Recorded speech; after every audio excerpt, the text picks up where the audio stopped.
In today's video, I'm going to teach you how to delete your Basecamp account. If you've decided you're done with Basecamp and want to close things out properly, I'll walk you through the exact steps you need to follow. We'll go slowly so you know what to expect at each stage and you can feel confident you're closing your account the right way. First, make sure you're signed in to the Basecamp account you want to delete and that you're logged in as the account owner.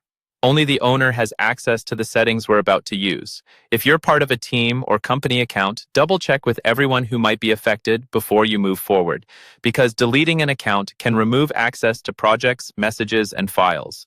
Once you're on your Basecamp homepage, look toward the top right corner of the screen. You should see your profile or avatar icon there. Just underneath that, there's a link called Admin Land. Go ahead and click on Admin Land. Think of Admin Land as the control center for your Basecamp account. This is where all the high-level admin and owner tools live. After you land on the Admin Land page, you'll see a variety of administrative options. What you want to do next is scroll all the way down to the bottom of this page. Take your time and make sure you're really at the bottom, because the section we need is near the end. There, you'll see a section labeled Owner Actions. This area is specifically for things only the account owner can do, such as closing or transferring the account. In the Owner Actions section, look for the option to cancel your account. The wording of this link can vary slightly, but it typically says something like, "Cancel this account," or "Please cancel my account." When you've found it, click that link.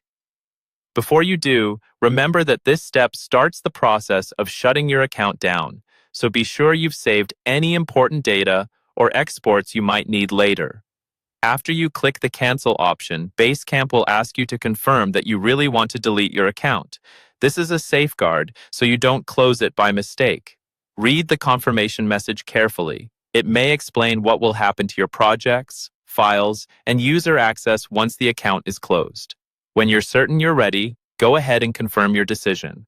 Once you've confirmed, your Basecamp account will be scheduled for cancellation according to their policies, and you're done.